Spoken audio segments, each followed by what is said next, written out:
Hi friends, welcome to Kriti cricket. நம்ம இன்னைக்கு எந்த வீடியோ பற்றி பார்க்க போகிறோம் அப்படின்னா, ஜிம்பாப்வேக்கு எதிரான 4வது T20 போட்டியில் சுப்மன் கில் தலைமையிலான இந்திய அணி களமிறங்க போகும் பிளேயிங் 11 அணியை தான் பார்க்க போகிறோம். சில மாற்றங்களை சுப்மன் கில் செய்ய இருக்காரு.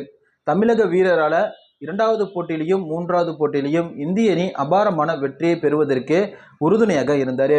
மேலும் தமிழக வீரர்கள் இந்திய அணியில் அடுத்தடுத்து சேர்க்கப்பட்டு இருப்பதும் நமக்கு மகிழ்ச்சியான தகவல் தான். சாய் சுதர்சனும் இந்திய அணியில் தற்போது சேர்ந்தும் இருக்காரு.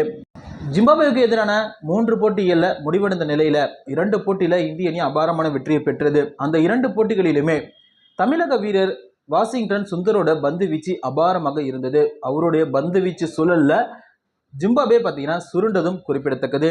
முதல் மேட்சிலையும் பந்து வீச்சு அண்ட் பேட்டிங்கில் சிறப்பாக செயல்பட்டார் வாஷிங்டன் சுந்தர். அதே போல 4வது போட்டியிலையும் அவருடைய தாக்கம் ஜிம்பாப்வேவுக்கு மிகப்பெரிய அளவில் பாதிப்பை ஏற்படுத்தும் அப்படிங்கிறதுல எந்த ஒரு சந்தேகமும் இல்லை. அதனால சுப்மன் கில் தலைமையிலான 11 பேர் கொண்ட இந்திய அணி இதுதான் நாளைக்கு களமிறங்க போறாங்க. அதே மைதானம், அதே 4:30 மணிக்கு இந்த போட்டி தொடங்க இருக்கிறது. வழக்கம் போல இந்திய அணி டாஸை ஜெயிச்சா முதல் பேட்டிங்கை தான் தேர்வு செய்வாங்க. ஏன்னா பேட்டிங்கில் இந்திய அணி மிக சிறப்பாக செயல்படுறாங்க.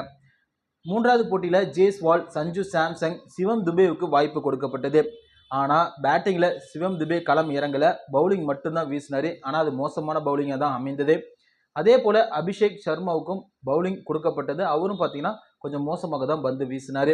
அதனால பவுலிங்கில் வாஷிங்டன் சுந்தர், ரவி பிஷ்னாய், முகேஷ் குமார், கலீல் அகமது இவங்கெல்லாம் பார்த்தீங்கன்னா கொஞ்சம் சிறப்பாக தான் செயல்பட்டு கொண்டு இருக்காங்க. அந்த மைதானம் முழுக்க முழுக்க ஸ்பின்னர்களுக்கு சாதகமான மைதானம் அப்படிங்கிறதுனால தான் வாஷிங்டன் சுந்தருடைய தாக்கம் அதிகமாகவே இருக்கிறது. அதனால அவருக்கு மீண்டும் வாய்ப்பு கொடுக்கப்படுகிறது.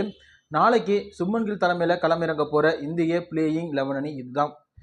சுப்மன் கில், ஜெய்ஸ்வால், அபிஷேக் சர்மா, ருத்ராஜ் கேக்வாட், ரெங்கு சிங், சஞ்சு சாம்சங், சிவம் துபே, வாஷிங்டன் சுந்தர், ரவி பிஷ்னாய், முகேஷ் குமார், ஆவேஷ் கான், இந்த 11 பேர் கொண்ட இந்திய அணி தான் நாளைக்கு களமிறங்க போறாங்க. கலீல் அகமதுக்கு ஃபர்ஸ்ட் அண்ட் 3வது போட்டியில் வாய்ப்பு கொடுக்கப்பட்டது. ஆனால் பந்து வீச்சில் அவர் ரொம்ப சிறப்பாக செயல்படலை அப்படிங்கிறதுனால நாளைக்கு மீண்டும் அவர் உட்கார வைக்கப்படுறாரு. அவருக்கு பதிலாக தான் ஆவேஷ் கான் மீண்டும் அணிக்குள்ள வர்றாரு. ஆவேஷ் கான் பேட்டிங் அண்டு பந்து வீச்சில் மிகப்பெரிய அளவில் தாக்கத்தை ஏற்படுத்துவார். அப்படிங்கிறதுனால நாளைய போட்டியில் பேட்டிங் கொஞ்சம் சொதப்பிடுச்சு அப்படின்னா பேட்டிங்கும் நல்லபடியாக இருக்கணும் அப்படிங்கிறதுனால ஆவேஷ் கானுக்கு நாளைக்கு வாய்ப்பு கொடுக்கப்படுகிறது. அதனால களமிறங்க போற 11 பேர் கொண்ட இந்திய அணி இதுதான். அடுத்த வீடியோவில் ஸ்ரீலங்கா டூருக்கு இந்திய அணி அறிவிக்கப்பட்டு இருக்கிறது. ஒரு நாள் மற்றும் T20 போட்டிக்கான இந்திய அணி அறிவிக்கப்பட்டு இருக்கிறது.